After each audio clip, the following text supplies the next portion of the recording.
Was it difficult, whether it was health care or one of the other 1,500 votes that you cast, was it difficult at any time to juggle what you felt was the right vote for your district and your state versus what you may have to answer to in a later campaign? Was that ever difficult?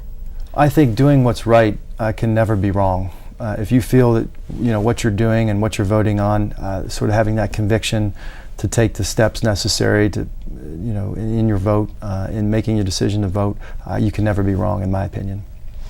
I have about 5 minutes, and so I'm going to ask you for really, really, really short answers so I can get through as many Sure. questions as I can. Okay. 2010 marks the end of the 10-year tax cuts on those making over $250,000. Some have talked about extending these cuts. Where do you stand? Well, tax cuts for middle-class Americans are always where my position will be. I think that these tax cuts were flawed from the very beginning because we borrowed money from China to pay for them. And, we can't continue down this road where we're borrowing money to pay for tax cuts, because that has an economic cost. As Alan Greenspan said, who was Ronald Reagan's Federal Reserve chairman, that tax cuts are good. They help the economy out in certain respects, but they shouldn't be financed by borrowing money from China.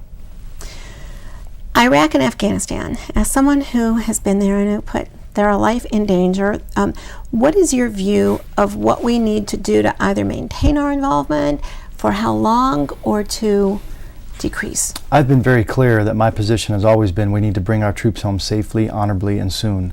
And we need to wrap up our endeavors as we have done in Iraq, where the last combat troops have now left the country, and Iraqis now are standing up for their own Iraqi freedom and are going to fight and, God forbid, die for their country. But they have to fashion a government that's going to work for them.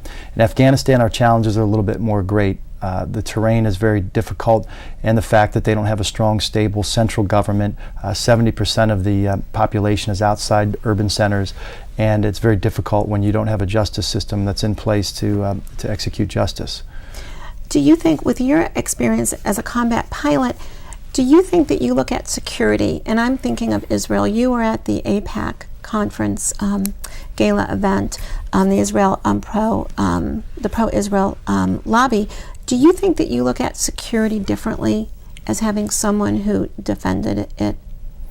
Well, I can say that for our friends in Israel and in the Middle East, it made me feel a bit of comfort flying missions in and out of Iraq, knowing that we had someone who had our back.